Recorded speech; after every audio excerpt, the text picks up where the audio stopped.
Bueno, buenas tardes. Le agradezco en primer lugar a Presid por la invitación a compartir estos talleres, este espacio, digamos, de intercambio, y también, por supuesto, a todos ustedes por venir a acompañarme, y sobre todo a esta hora de la tarde, digamos, la sala llena es muy bueno, digamos, muy reconfortante.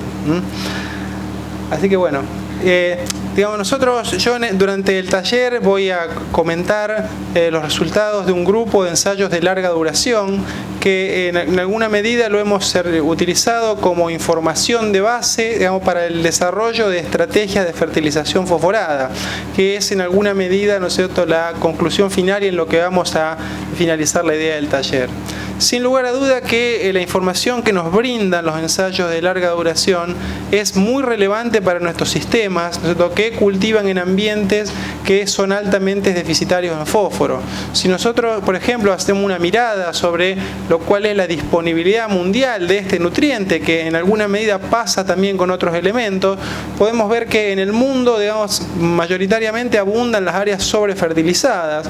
Uno puede ver, por ejemplo, lo que es la zona de producción de China, Europa, el delta del Mississippi. Los colores rojos indican balances muy positivos y suelos excedidos de fósforo por sobrefertilización. Sin embargo, podemos ver que la región pampeana argentina claramente se destaca, ¿no es cierto?, por tener balances negativos, lo cual ha llevado a niveles de fósforo, ¿no es cierto?, muy bajos en los suelos. Las causas son varias: el sistema de producción, las crisis económicas, un montón de situaciones nos han llevado a que nuestra zona sea particularmente deficitaria y, en ese sentido, una de las más características del mundo.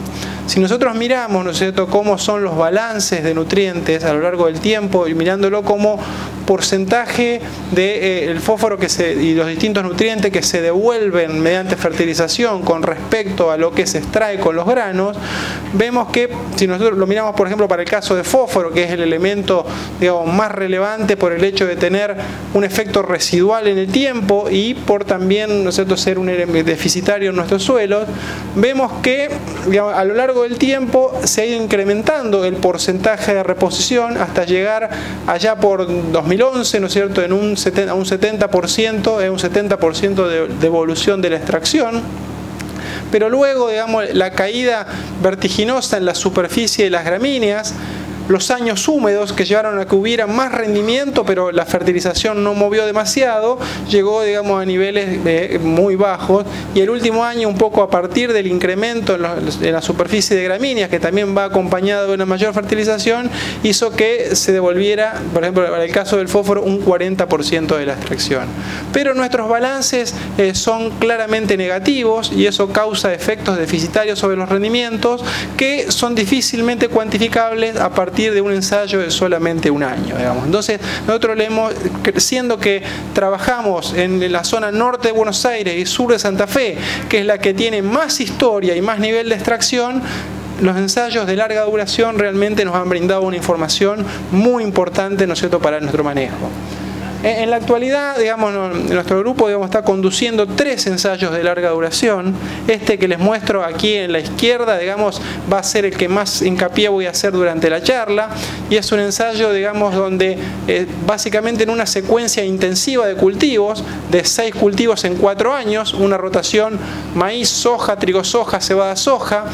Este ensayo viene siendo conducido desde el 2006. Se siguen 5 criterios de fertilización o 5 estrategias de fertilización. Un testigo, que es el control, digamos, de todo el tratamiento. Una estrategia de dosis fija, digamos, que sería una estrategia de mínima, que era más o menos parecido a lo que usaba la media de la producción hace 10 años atrás. Hoy ha aumentado un poco. Después, un esquema de reposición para un rendimiento medio, que por ejemplo apunta a un rendimiento de 9.500 kilos de maíz, 3.800 de soja. Un esquema de reposición para un rendimiento un poco más alto, por ejemplo 12.000 kilos de maíz o 4.300 de soja.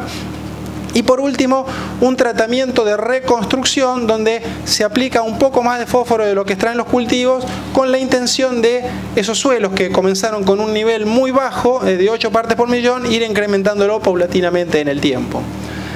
A su vez, digamos, a la par de ese ensayo llevamos otro de 2010 que es bastante parecido a este, pero que va en monocultivo de soja, lo cual nos permite comparar la eficiencia de ambos sistemas. Y por último tenemos un tercer, digamos, ensayo que hemos iniciado la campaña pasada con maíz, este lo tenemos en la experimental, y que básicamente está apoyado en distintos modelos de fertilización, ¿no? Donde uno usa, por ejemplo, criterios de base de los análisis de suelo, otros los modelos de simulación, digamos, criterios de reposición y suficiencia combinados. Como es un ensayo que lleva un solo año, digamos, va a ser de largo plazo, pero hoy es de corto plazo y por lo tanto no voy a hacer demasiada mención a este, y sobre todo en este primero me voy a dedicar mayor parte del tiempo. Aquí les muestro los rendimientos acumulados de esas 11 secuencias de cultivo desde el 2006 hasta la actualidad. En rojo, digamos, están los rendimientos de maíz, en verde los de soja de primera, y los colores, digamos, más amarillos son cultivos de invierno seguidos por una soja de segunda que está en azul.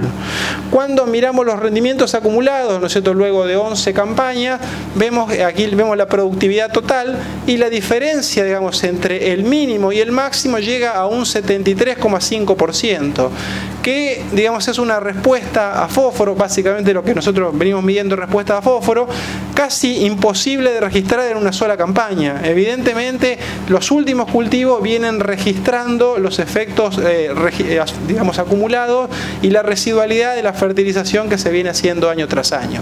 Este es el maíz del último año, como decíamos, esto es la localidad de Arribeños, partido General Arenales, suelos muy francos, como los que podemos tener en Marco Juárez, Venado Tuerto, digamos, ¿no?, que realmente, ¿no es cierto?, tienen una altísima productividad, y vemos cómo el maíz lo expresa.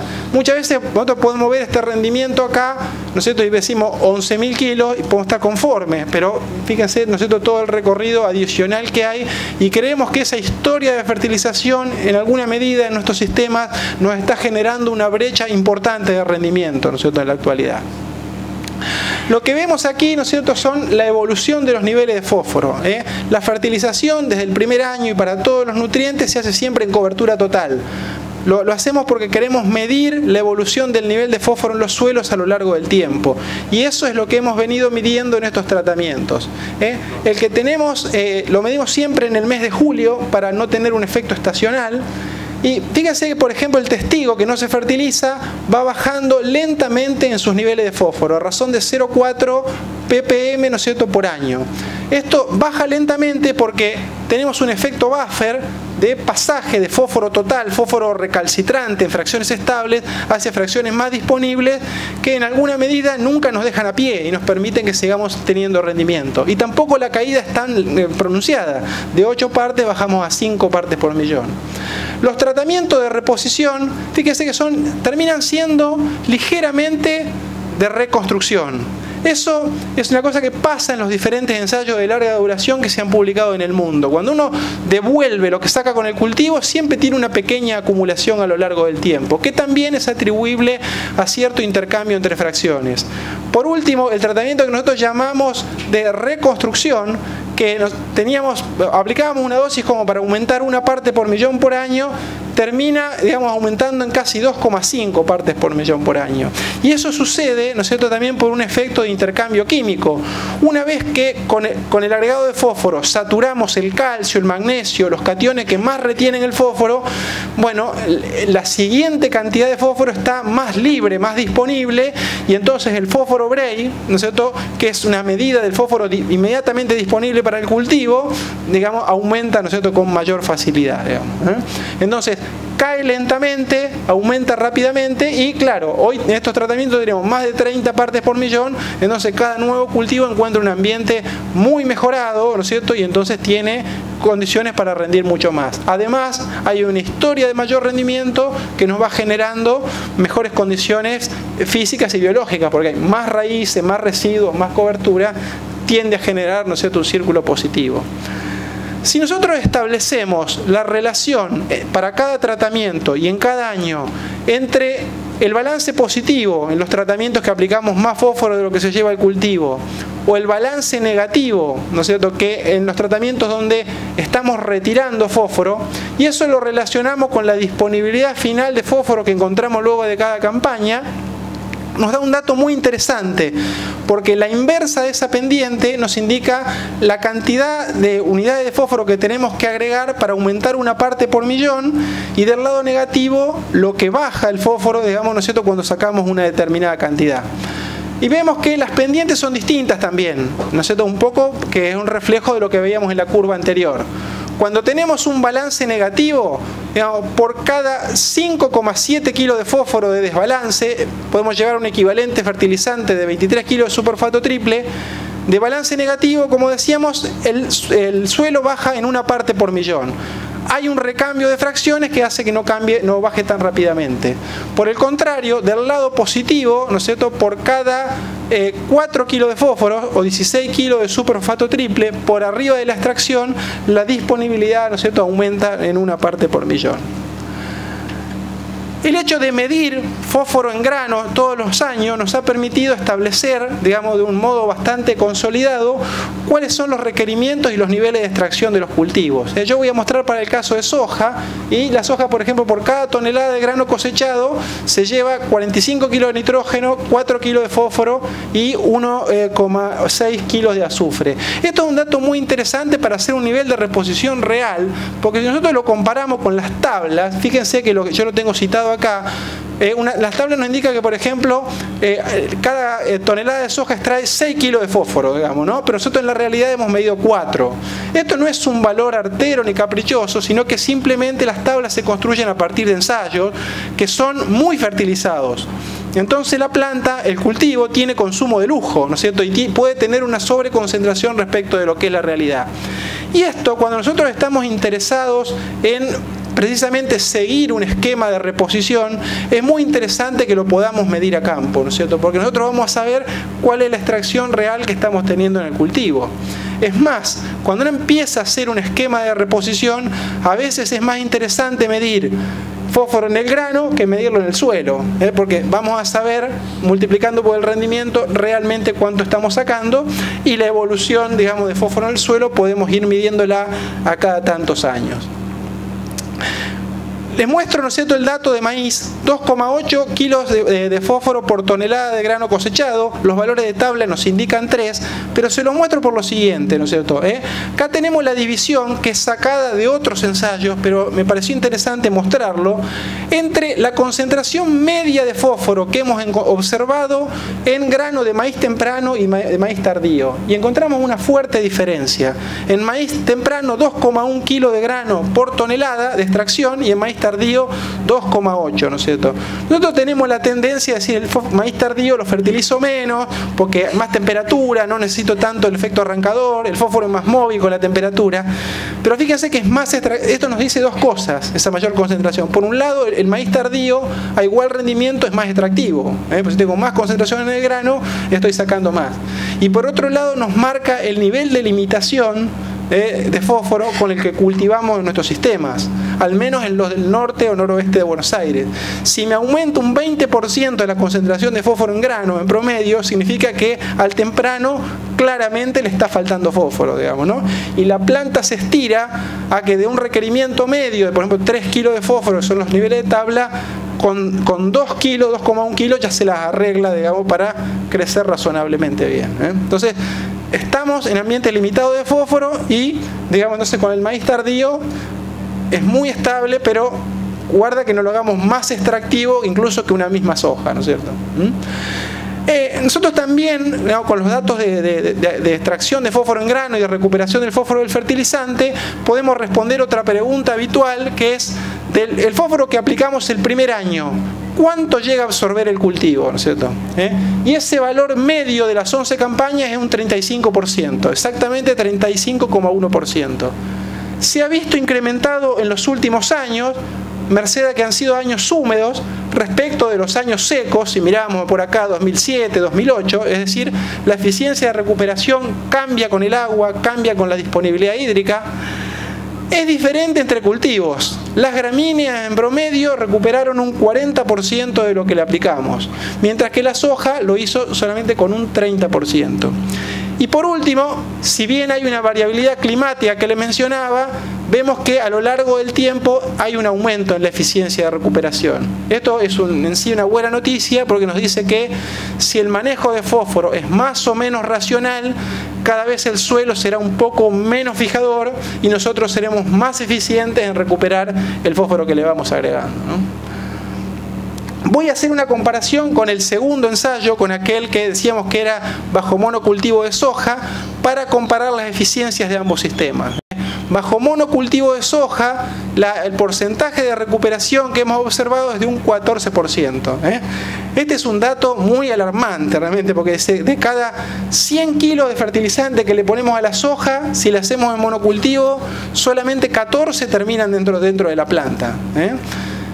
La mala condición física, la compactación y sobre todo la falta de cobertura que hace que el suelo se seque en superficie, hace que evidentemente, y más si está puesto en cobertura total, la planta tenga una baja capacidad para recuperarlo. La anticipación, la aplicación en línea no nos cambió mucho, y sí, la falta de azufre la llevó a un valor mínimo. Este tratamiento es fósforo pero sin azufre, nos llevó a un mínimo de un 10%. Pero entonces no solamente es cuestión de aplicar fertilizantes, sino de hacerlo en un sistema lo más intensivo posible, que haga que los nutrientes ciclen en las plantas y no en el suelo, donde tienen más riesgo de ser fijados, digamos, ¿no es cierto?, de ser atrapados y de quedar menos disponible para las plantas, digamos, ¿no?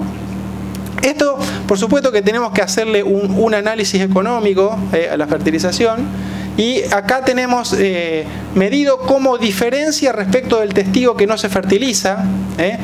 No significa necesariamente un margen bruto por hectárea, porque el testigo, como tenía menores rendimientos, tenía un margen bruto negativo, digamos. Pero acá tenemos acumulada, por ejemplo, en verde lo que se ha gastado en nitrógeno o invertido en nitrógeno a lo largo de 11 campañas, en naranja lo invertido en fósforo y en amarillo lo invertido en azufre, que este primer tratamiento de dosis fija no tenía.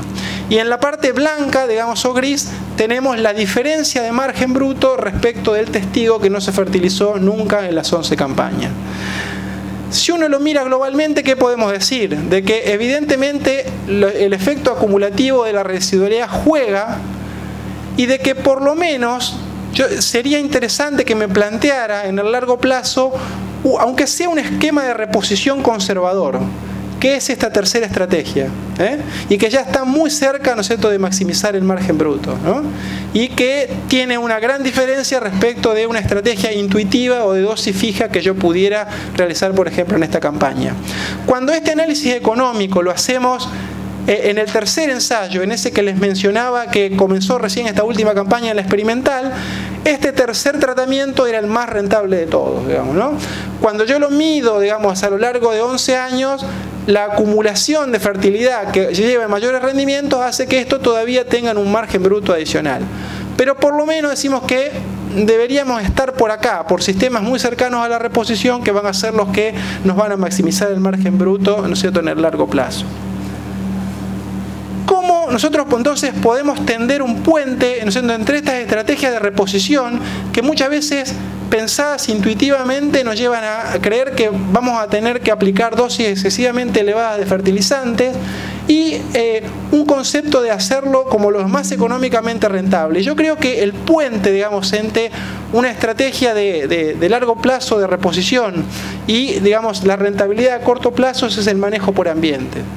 Yo acá les muestro un trabajo que venimos haciendo en Arrecifes con un amigo que es asesor, digamos, en esa zona. Arrecifes, para los que no lo conocen, es una zona donde, digamos, tenemos grandes pendientes, no hay un cambio textural entre lomas y bajos, pero sí las lomas son más secas, más colgadas y de menor productividad que los bajos. Entonces, cuando medimos el rendimiento acumulado y luego la extracción de fósforo, vemos que en el bajo más productivo hay una mayor extracción respecto de la loma alta, que llega a un nivel de haber 500 kilos de diferencia de extracción, 500 kilos de fertilizante de diferencia de extracción a lo largo de 8 años. Entonces, cuando nosotros nos encontramos con este tipo de sistema, nos hacemos la pregunta de si es válido hacer, por ejemplo, un criterio de reposición basados en el promedio. Y pensamos que eso realmente no es lo más adecuado, porque si, por ejemplo, en este lote hacemos una reposición pensando en el promedio, vamos a estar largamente sobrefertilizando la loma, ¿no es cierto?, que tiene menor productividad, y vamos a estar subfertilizando el bajo, que es donde tenemos mayores rendimientos, y por una historia de mayor extracción también el fósforo está más bajo, digamos, ¿no? Entonces, esto nos permite llegar a criterios, ¿no es cierto?, de reposición por ambiente que nos permiten ser mucho más eficientes con los fertilizantes. fertilizantes. Yo voy a hacer un ejemplo, por ejemplo, ¿cierto? Así que nosotros nos encontramos frente a un campo que tiene una ambientación de este tipo, donde estamos frente a una fertilización de soja, donde podemos tener una zona de alta productividad, donde la soja, por ejemplo, nos rinda 5,2 toneladas, una zona de media productividad, donde el rendimiento, digamos, objetivo sea de 4 toneladas, y una zona de baja producción, donde el rendimiento sea de 2,8 toneladas. Si hacemos un análisis de fósforo, ¿no es cierto?, en estos ambientes, en el de mayor productividad nos vamos a encontrar que lo más probable es que el fósforo sea de un nivel bajo o a lo sumo medio, porque fertilizado por el promedio es donde más extracción hemos tenido a lo largo del tiempo. Entonces, el planteo que podemos establecer puede ser, por ejemplo, si tenemos un nivel bajo de fósforo, devolver lo que se lleva el cultivo, ¿no es cierto?, en base a esos 4 kilos de fósforo por tonelada de grano cosechado, y agregar, por ejemplo, 5 kilos de fósforo adicionales para subir una parte por millón por año. Si estamos en un nivel medio, digamos, de fósforo, ¿cuánto es medio? Bueno, es arbitrario, podemos decir un nivel entre 10 y 15, podría ser una convención. Una dosis de reposición para mantenernos en esos niveles sería lo más racional. Si estamos en una zona de media productividad, de nuevo, lo más probable es que estemos con un nivel bajo o con un nivel medio de fósforo. Si estamos con un nivel bajo, reponer lo que se llevan estas 4 toneladas y agregar, digamos, para aumentar una parte por millón, nos llevaría una dosis de 105 kilos de superfosfato triple. Mientras que, si estamos en un nivel medio, vamos a alcanzar la reposición con 85 kilos de superfosfato triple. Y si estamos en una zona de baja productividad, lo más probable, como ha sido fertilizada por el promedio y tuvo menor extracción, es que el fósforo esté en una disponibilidad media o una disponibilidad alta, ¿no es cierto? Entonces, si estamos en una disponibilidad media, con 60 kilos de superfosfato triple vamos a compensar la extracción, y si estamos en un nivel alto, probablemente tengamos un nivel por arriba de los umbrales que incluso pueda llevarnos a tener como estrategia no fertilizar. Es de una loma alta, arenosa, que tiene 20 partes por millón y los rendimientos son bajos, probablemente lo más conveniente pueda ser incluso no fertilizar. Entonces, si uno en el campo tiene un 30%, digamos, prorrateado un 30% de zonas de alta producción, un 40% de zonas de media y un 30% de zonas de baja, si estamos del lado izquierdo, digamos, de la disponibilidad, el promedio ponderado me da 100 kilos de superfosfato triple por hectárea. Y si estamos del lado derecho, con disponibilidades medias o altas, me da 67 kilos de superfosfato triple por hectárea. Que es la dosis, podríamos decir, que todo productor ya aplica. Pero con este criterio lo podemos hacer mucho más racional y llegamos a la conclusión, en definitiva, que nosotros lo hacemos considerando estas variables claves, que sería el nivel de productividad del sitio, ¿no es cierto?, y la disponibilidad de fósforo. El criterio de reposición nos lleva a dosis similares a un criterio de suficiencia, pero es mucho más simple, ¿no es cierto?, y mucho más fácil de implementar. Entonces, como consideraciones finales, ¿no es cierto?, podemos decir de que los ensayos de larga duración son, digamos, la estrategia experimental que, lo puedo decir de mi parte, más nos ha enseñado sobre fertilidad, ¿no es cierto?, en nuestras carreras. Un ensayo sostenido por 10 años crea más conocimientos que 100 años de una sola campaña, ¿no es cierto? Por lo tanto, es muy importante que en diferentes regiones los podamos usar y tener como fuente de información. Tan importante como el modelo o criterio de fertilización es el nivel de productividad e intensificación que tengamos, ¿no es cierto? Entonces, mayor rotación, mayores niveles de rendimiento siempre nos llevan a ser más eficientes con el uso de los fertilizantes. La nutrición fosforada de un cultivo, el nivel nutricional que tenga el cultivo, depende mucho más de la historia de fertilización que de la cantidad de fertilizantes que estamos aplicando en esa misma campaña.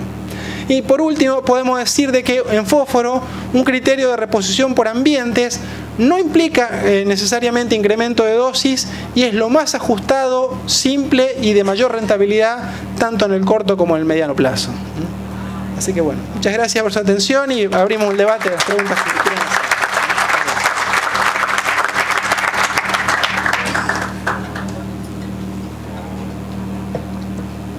Hola.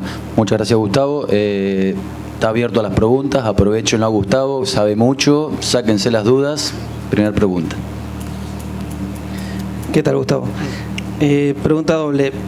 ¿Por los micronutrientes o por los otros nutrientes que no están en estudio, si esperas que tengas algún comportamiento parecido? ¿Y qué esperas que pase en esos ambientes que ya llegaste a 35 partes por millón? Digamos, ¿qué esperas que pase a futuro? ¿Seguís teniendo esas respuestas? ¿Empiezan a decaer? Bueno, respecto de los micronutrientes, sí creemos que en ese sistema ya está haciendo una falencia, particularmente en la región que está, digamos, ¿no? Que es una región de suelo franco, sino que no tiene altas disponibilidades de zinc, por ejemplo.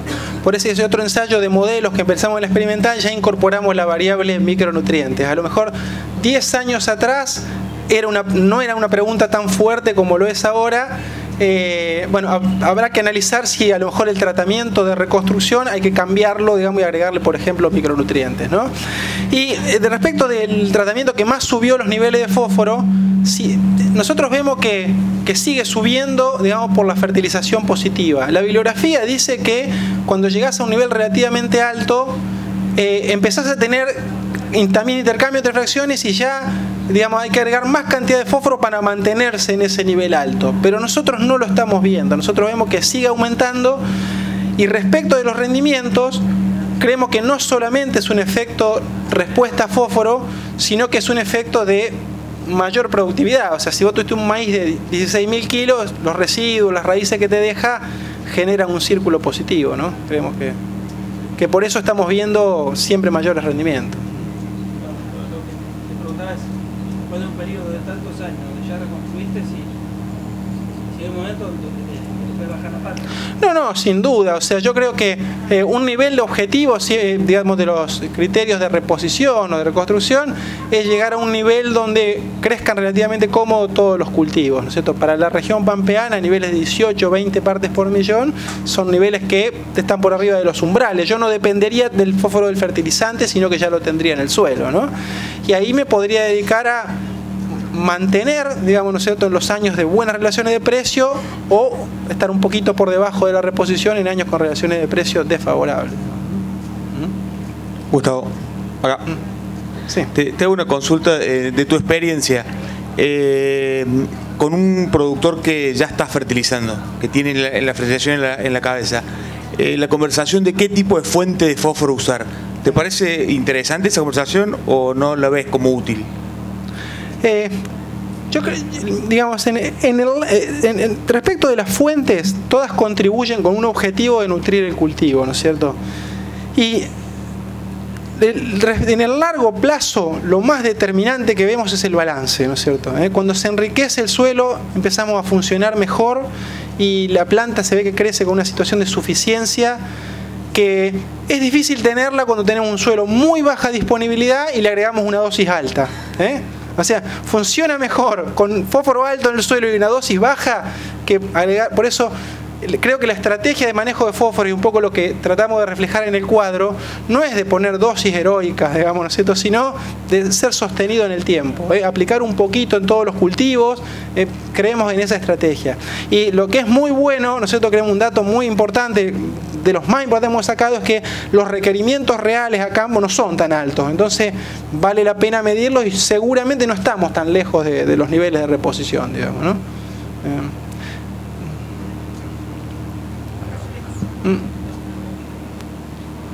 ¿Han verificado problemas de acidificación de los suelos y en tal caso qué tienen pensado hacer? Bueno, yo lo pasé medio rápido cuando mostré hoy los niveles de fósforo, pero sí, veíamos efectos de otros nutrientes que por acá los tenemos, que están acá. Sí, un poco hemos visto algo de acidificación. Moderada, ¿no es cierto?, en niveles de 3 a 4 décimas de pH según la campaña, ¿no es cierto? Bueno, es un punto a tener. Nosotros creemos que lo que sucede en la zona en general, digamos, ¿no?, con el pH, es que baja hasta un nivel de 5,7, 5,8 y ahí se detiene y mantiene a mantenerse estable, digamos, ¿no? Pero de todas maneras es un parámetro a observar, digamos, ¿no? Siempre cuando uno intensifica la fertilización hay cierto nivel de acidificación, digamos, ¿no es cierto? Parte de esa acidificación está dada por la acumulación de materia orgánica, con lo cual no necesariamente está correlacionada, por ejemplo, con una mayor fijación de fósforo, pero es un proceso que se ve. Respecto del resto, La materia orgánica vemos que casi no mueve, ¿no es cierto? Con lo cual que vemos que el carbono es un producto muy difícil de construir y que lleva mucho tiempo, porque tenemos brecha de rendimiento muy grande y no cambia.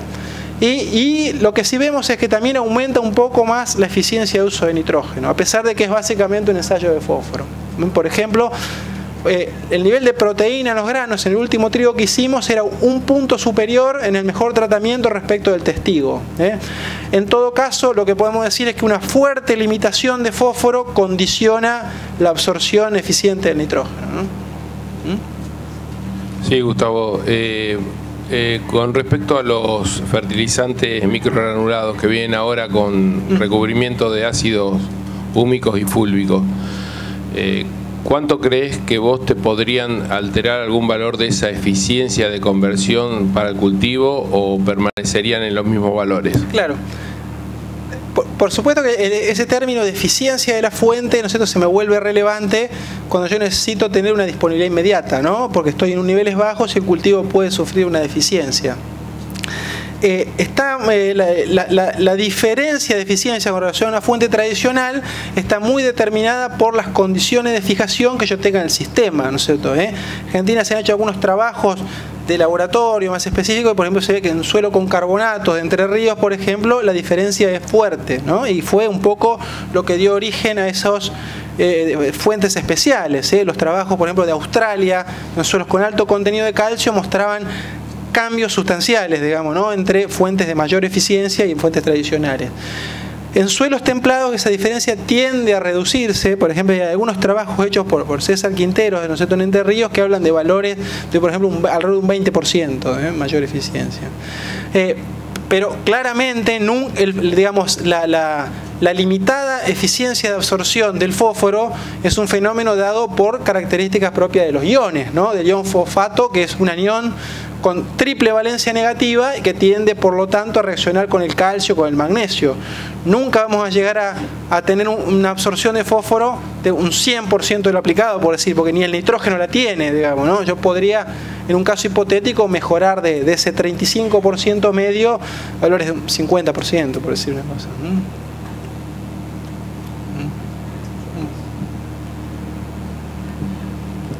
Voy a aprovechar la oportunidad. Respecto de los esquemas de reposición, vamos al terreno de la práctica. Lo que sucede es que la implementación de eso muchas veces te lleva a alejarte del óptimo. Entonces lo que te quiero preguntar es por las aplicaciones al boleo y la distancia entre la aplicación y la siembra. Lo que queda más práctico es bolear en el invierno, que es un momento del año que se puede hacer. Claro.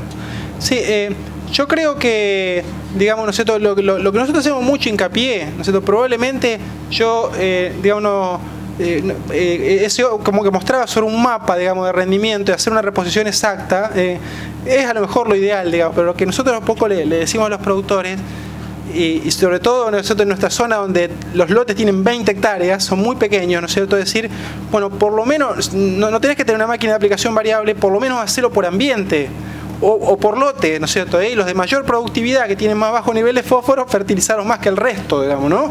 Por lo menos partir de ese criterio básico, ¿no? Respecto de la forma de hacerlo, cuando uno lo mide en el largo plazo, realmente la aplicación en cobertura total, si no tenés erosión que te saque, digamos, capa superficial y con ello el suelo más enriquecido con nutrientes, la eficiencia estamos convencidos de que es la misma, ¿no es cierto? Nosotros, de hecho, en estos suelos que son francos no tuvimos limitaciones al rendimiento desde el primer año, estamos seguros, digamos, ¿no? En la práctica, bueno, en cultivos de estación fría, le llamo estación fría a los cultivos de invierno y al maíz temprano, una parte de fertilizante arrancador junto con la línea de siembra sabemos que ayuda a una mejor implantación, a generar biomasa más rápidamente en los primeros estadios y no lo vamos a desaconsejar, digamos, ¿no es cierto? Pero donde se quiera crecer en dosis o niveles más altos no hay ningún problema si no hay erosión con aplicaciones en cobertura total, digamos, ¿no?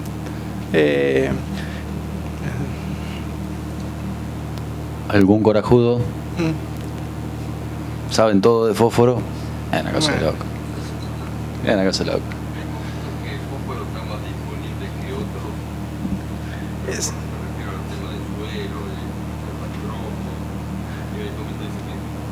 teníamos el concepto de que el fósforo estaba muy fijado por el sistema.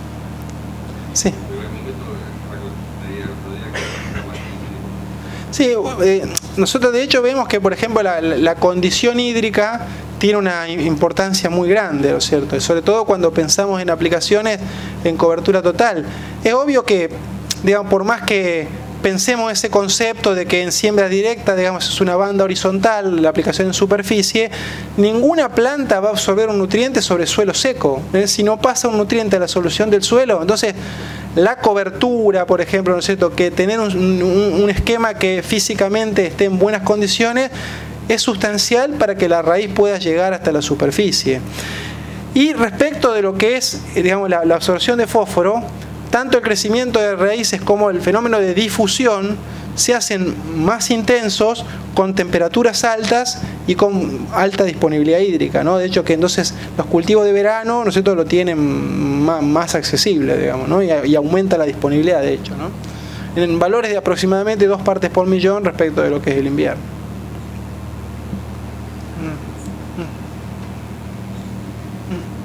Hola, ¿cómo ves el uso de roca fosfórica para mejorar el suelo? Bueno, la roca fosfórica, digamos, requiere de una acidulación en alguna medida, un ambiente ácido, ¿no?, que es lo que, digamos, industrialmente se hace para producir los fertilizantes para pasar a estar disponible.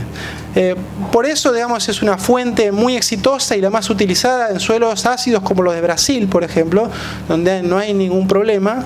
Y en nuestro sistema se ha visto que tiene una entrega, digamos, ¿no es cierto?, un poco demorada, ¿no? Yo creo que en ambientes, digamos, de larga historia agrícola y que tienden a la acidificación por la misma agriculturización, digamos, por la extracción de bases, una parte considerable de esa roca fosfórica, ¿no es cierto?, se podría llegar a liberar, con lo cual nos parece que podría ser una fuente útil, digamos, ¿no? Después hay que considerar otros factores que hacen un poco a la logística, ¿no? La posibilidad de conseguirla, el hecho de que no es lo mismo la incidencia del costo de transporte, por ejemplo, de una fuente que tiene 46%, 52% de pentóxido respecto de otra que tiene 20%, como la roca fosfórica, ¿no es cierto? Pero es una fuente potencialmente utilizable, descartaría ambientes con mucho calcio, como puede llegar a ser Entre Ríos, y que en alguna medida la acidificación paulatina de los suelos favorecería su posibilidad de uso. Gustavo, tal vez no está muy en relación al trabajo, pero en relación a lo que preguntaban de acidificación de suelos, la incorporación de enmiendas juega por ahí en contra, ¿no? O aumentaría el nivel de fijación del fósforo, digamos, las aplicaciones en conjunto, ¿no? Claro. Enmiendas calcáreas con fósforo. Claro. Digamos, el agregado de calcio, digamos, si uno lo pudiera incorporar en toda la masa del suelo, por ejemplo, podría llevarnos el pH, supongamos, de 5,6, 5,7 a valores por arriba de 6, donde, digamos, la disponibilidad de fósforo es mayor, ¿no? Entonces, desde ese punto de vista podría ser favorable. El tema es que nuestros sistemas, que son en siembra directa, va a quedar en superficie y eso, digamos, en el microambiente superficial puede causar una gran inmovilización, ¿no es cierto? No solo de fósforo, sino también, por ejemplo, de micronutrientes. Los micronutrientes catiónicos, como zinc, cobre, ¿no es cierto?, tienen la mayor disponibilidad en rangos más bien ácidos, ¿no? Con lo cual podríamos causar un disturbio importante en ese caso, ¿no? Habría que ver, digamos, ¿no es cierto?, si existe la posibilidad de, qué sé yo, aplicar pequeñas dosis anuales incorporadas, buscarle la vuelta por alguna vía de ese tipo. Nosotros, un comentario más al respecto, tenemos un proyecto, ¿no es cierto?, de prueba de enmiendas calcáreas en el INTA, y hace 3 años venimos haciendo ensayos con agregado de calcio y magnesio.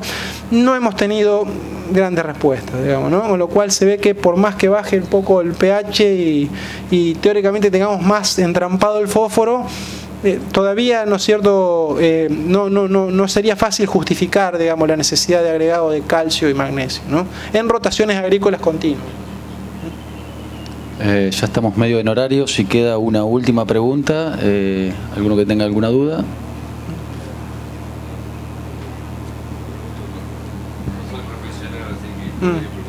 No, por favor.